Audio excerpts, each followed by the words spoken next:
You've seen our research on social media. Now, join us as we dive deeper into the public health topics of our time, featuring new studies and findings generated by our faculty and researchers committed to advancing health equity. From the Department of Population and Public Health Sciences at Keck School of Medicine of USC, this is Preventive Pros, the podcast.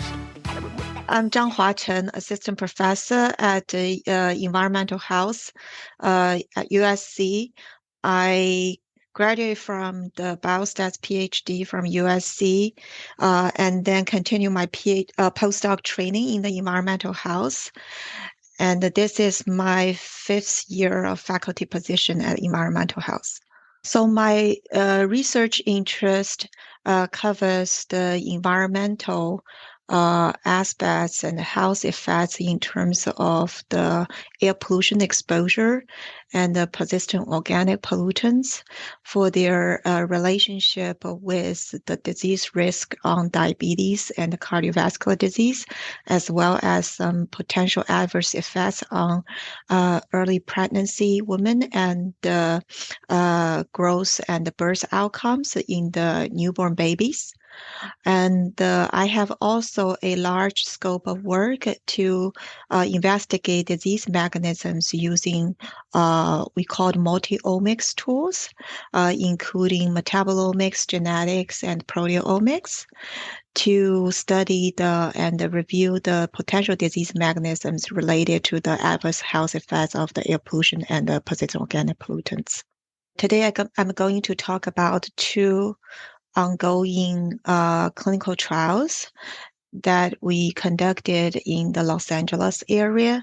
The main goal of these 2 studies is to investigate the health benefits brought by using indoor air purifier, HEPA air purifiers, to reduce the indoor fine particle air pollution exposures, and how that can bring further health benefits on reducing the future risk of diabetes and cardiovascular disease, particularly in higher risk population. So we focus on the participants who are older people, therefore they are at higher risk of developing diabetes and cardiovascular disease in their older ages. The background of these 2 studies are that we have observed air pollution adverse effects on the diabetes and the cardiovascular disease morbidity and mortality globally in a lot of large epidemiological studies. And there are also many animal models that have shown the causal effects of diesel exhaust exposure and the fine particle exposure in relationship with causing the cardiovascular disease development. But there have been no studies in human to prove the causal effects of this air pollution on the diabetes and the cardiovascular disease etiology.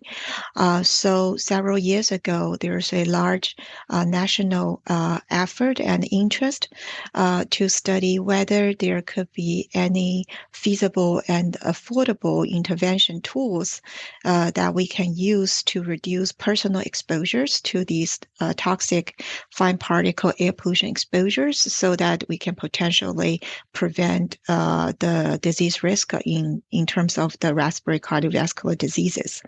So these 2 trials are one of many to actually start this initial stage, investigate these low-cost and financially affordable HEPA air purifier, see whether they can help to reduce the indoor air pollution exposure, but also help to reduce the future risk of diabetes and cardiovascular disease. And the one study is funded by UL company, and the other study is funded by the NIEHS. For these 2 studies, we target on a total sample size of 150 older participants from Los Angeles area. And as I said, they are 65 older, and we gonna enroll both Hispanic and the non-Hispanic and the population, and both males and females, so we can further investigate the general health benefits in the diverse population. And we put two low-cost HEPA air purifiers in each of our participants' house, one in living room, one in their bedrooms. So basically, those are the most time they spend at home. And we also put in both the outdoor and the indoor air pollution sensors so that we can continuously monitor their indoor and outdoor air pollution levels and compare whether during the HEPA air purifier intervention period versus the non-HEPA intervention period, the indoor air pollution exposure is significantly reduced. And also we conduct a lot of home visits and also some of the remote health collection to measure their clinical markers and biomarkers, such as glucose levels, lipid levels, blood pressure, vascular function, basically to quantify their future risk related to the diabetes and the cardiovascular diseases. There are several great and advanced remote health devices we have implemented in these clinical trials, which could help to review a lot of details that potentially cannot be measured in the traditional measurements, such as the continuous glucose monitoring that can capture hourly glucose levels during the 2 weeks of periods. And we're going to also let the participants to wear called Oura ring. It's just a ring put on the finger and can continuously monitor their physical activity level and sleep and heart rate variability. And also we let the participants to measure their daily blood pressure. And all those health data can be remotely uploaded through the Wi-Fi system or can be stored in the devices. So all these continuous exposure and health outcome monitoring really present the advantage of these clinical trials that we can capture a lot of daily variations or dynamic changes during the HEPA intervention period. So one study focused on diabetes. We particularly recruit participants without diabetes history and diagnosis. So because we want to target on the high risk population, so they have overweight or obese history. We know that overweight and obesity is a risk factor for diabetes. Then another study, the other study focused on the cardiovascular disease outcomes. We target on the patients who has ischemic heart disease history before, so that this study is to investigate whether using HEPA air purifier may reduce the risk for them to get another cardiovascular accident in the future, like a heart attack or stroke. Yeah, so this is a very unique characteristic of these two clinical trials. So before we conduct these two trials in Los Angeles, there were several shorter term HEPA air purifier interventions in Canada, China, and the other areas of United States.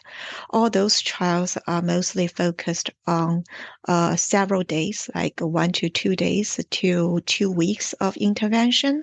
And those studies have shown that those very short-term intervention have benefits to improve blood pressure measurement and some of the inflammatory markers, but there haven't been published studies yet to show that the longer term use of these HEPA air purifier can have sustained benefits on the health outcome. So for these two trials, so we incorporate 6 to 9 months HEPA intervention, and we have the 6 to 3 months washout period for each of the study, and follow with another 6 to 9 months comparison period. Because it's a crossover trial, so we have the participants randomized to different sequence of the HEPA and the control period. The total study length could be around 1.5 years to 21 months for each of our participants.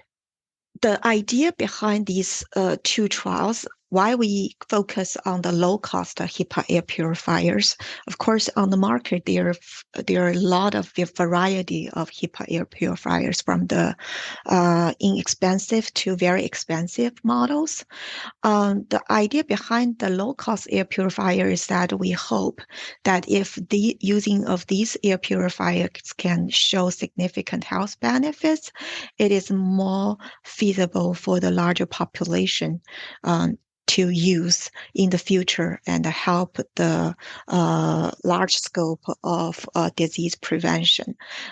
Therefore, we want to make more effort to broadcasting and reach out to our community, large community members, so that more people can be aware of the air pollution issues and know what the tools they can use to help them improve their health. One of the efforts in our environmental health center coming from Professor Jo Johnson's group. She's leading a series of workshops reaching out to the Los Angeles communities, different ethnicity communities, to host those workshops and teach the assembly of low-cost air purifier. Maybe they're not really the HEPA air purifier. It's even more like a lower cost, like maybe carbon filters, but they are more feasible and be able to assemble DIY by people themselves. And we were also talking with the UL and the EPA right now to see whether we could maybe conduct some future studies using these very low cost air purifier, even not HEPA, see whether they can also bring, we don't know whether that will be the same amount of health benefits as a HEPA air purifier, but any benefits from these low cost that can be found from Walmart or those kind of market. So in terms of reaching out to the more population, we actually establish our study website, and we're going to put more of our research progress and updates on our website, which is called hepahealth.usc.edu. And we also going to put a lot of resources for the health devices and the air purifiers. So not just our study participants, but the general public can get access to these research information and learn from there. And we are also going to host a concert event to treat our valuable, like really precious participants' work contribution to our studies, but also take a chance to using that platform and reach out to more of the community population. We're going to invite everyone who would like to come to our study presentation and the concert in the Pasadena Conservatory. And we will present some our health devices and our air purifier, that put into our study and show some of the preliminary data that we have collected in our participants. So that's the general idea of our future effort to collaborate with our environmental health center and also build more resources to the public within our group. The indoor air pollution exposure is very complicated, I should say. There are a lot of different sources probably people don't aware of that make them to be exposed to this air pollution continuously when they spend the time indoor. Of course, outdoor, will be outdoor air pollution. Of course, there are a lot of different sources just indoor, like, for example, cooking, and people use different stove. Like we know the gas stove produce more air pollution than the electric stove. And also there could be dust and mold and a lot of chemicals like released from the carpets and the wall paintings. They are all mixed together in the indoor air pollution.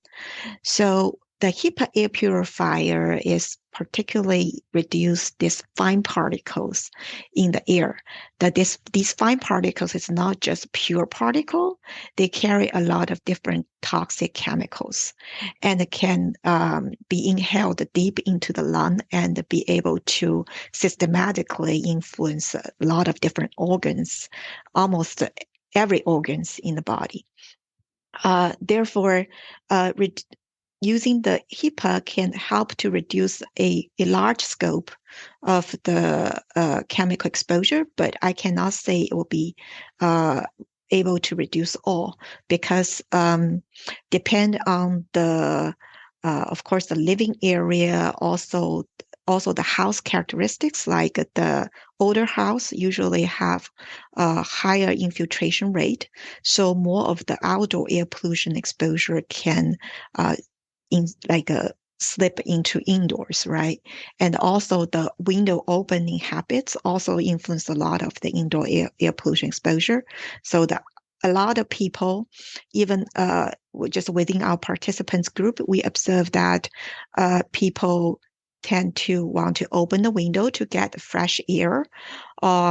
But depend on the time, on the area, and how they are living in a busy kind of community or close to the large roads or freeways, their outdoor air pollution exposure level is very different. And that if they have like a lot of window opening, that outdoor air pollution will goes to indoors. In our studies, we just encourage the participants to keep their normal usual behavior, and we don't particularly ask them to close the windows, because we just want to see whether using these air purifier can help to generally reduce the indoor air pollution regardless of their usual. But as I said, there are a lot of different sources for the indoor air pollution exposure, and because of these toxic chemicals, they have a lot of different adverse health effects on different organs and different systems. A lot of studies need to be conducted to follow up, see what could be the feasible tools, like our HEPA air purifiers, and what should be the target chemicals to reduce for the future. And I think that will be very dependent on the geographic areas and the age of the houses, and of course also the people's behavior. Preventive Pros, the podcast, is produced by the Department of Population and Public Health Sciences at Keck School of Medicine of USC. To learn more about any of our episodes, or to subscribe to our monthly Preventive Dose newsletter featuring the latest in public health research and news, visit pphs.usc.edu/podcast. Thank you for listening.